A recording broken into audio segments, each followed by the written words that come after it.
हरे भरे जंगल के किनारे एक छोटा सा गांव था जिसका नाम था इंदिरा नगर। वहीं रहता था 7 साल का चंचल लड़का टिम्मी। टिम्मी बहुत जिज्ञासु था और रोज नई नई चीजें खोजने की कोशिश करता था, लेकिन उसकी एक आदत थी, वह बहुत जल्दी बोर हो जाता था। ना उसके खिलौनों में मजा आता, ना उसके खेलों में। एक दिन स्कूल से लौटते समय टिम्मी जंगल के पास एक पुराने बरगद के पेड़ के नीचे बैठ गया। अचानक उसे पत्तों की सरसराहट से कोई अजीब सी आवाज सुनाई दी। हेलो दोस्त। टिम्मी चौंक गया। उसने इधर उधर देखा मगर कोई नहीं दिखा। फिर वही आवाज आई, इस बार थोड़ी हंसी के साथ। नीचे देखो। टिम्मी नीचे झुका तो उसकी आंखें फटी रह गई। वहां एक छोटा सा गोल मटोल नीला सा जीव खड़ा था। उसके कान खरगोश जैसे, आंखें चमकदार और चेहरा मानो मुस्कान से भरा हो। मेरा नाम गोलू है, उसने कहा। मैं जादुई जंगल से आया हूं। तुम उदास दिख रहे थे, इसलिए दोस्ती करने आ गया। टिम्मी का डर धीरे धीरे खत्म हुआ और वह मुस्कुरा दिया। तुम सच में जादुई हो? उसने पूछा। गोलू ने एक छलांग लगाई और हवा में चमकदार सुनहरे बुलबुले छोड़ दिए। हाँ, मैं जादू कर सकता हूँ, लेकिन उससे भी बड़ी बात, मैं मजा करवा सकता हूँ। टिम्मी के अंदर खुशी की लहर दौड़ गई।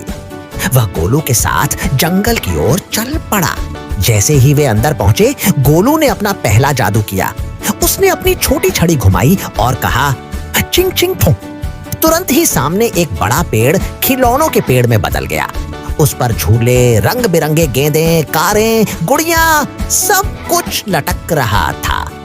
टिम्मी खुशी से उछल पड़ा। दोनों घंटों तक खेलते रहे। कभी पेड़ों की टहनियां स्लाइड बन जाती, कभी धाराएं इंद्रधनुष की नदी बनकर चमकने लगती। फिर गोलू टिम्मी को जंगल के अंदर बने एक छोटे से गांव में ले गया, जहां सारे जादुई जीव रहते थे।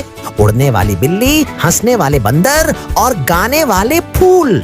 सबने टिम्मी का गर्मजोशी से स्वागत किया।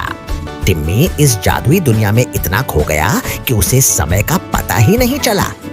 तभी गोलू ने धीरे से कहा, टिम्मी, देर हो रही है, तुम्हें घर जाना चाहिए। टिम्मी उदास हो गया। क्या मैं फिर मिल सकूंगा? गोलू ने उसके हाथ पर अपनी चमकती उंगली रखी और बोला, जब भी तुम्हें सच्चे मन से मेरी जरूरत होगी, बस इस जंगल के पास आकर मुस्कुराना, मैं आ जाऊंगा। टिम्मी ने गोलू को गले लगाया और घर की ओर दौड़ पड़ा। उसकी आंखों में चमक थी और दिल में एक नया उत्साह। अब उससे कुछ भी बोरिंग नहीं लगता था, क्योंकि उसके दिल में एक राज था। उसका एक जादुई दोस्त था और उस दिन के बाद टिम्मी हर काम खुशी से करने लगा, क्योंकि कौन जानता था कब गोलू उसके लिए फिर कोई नया जादू लेकर आ जाए।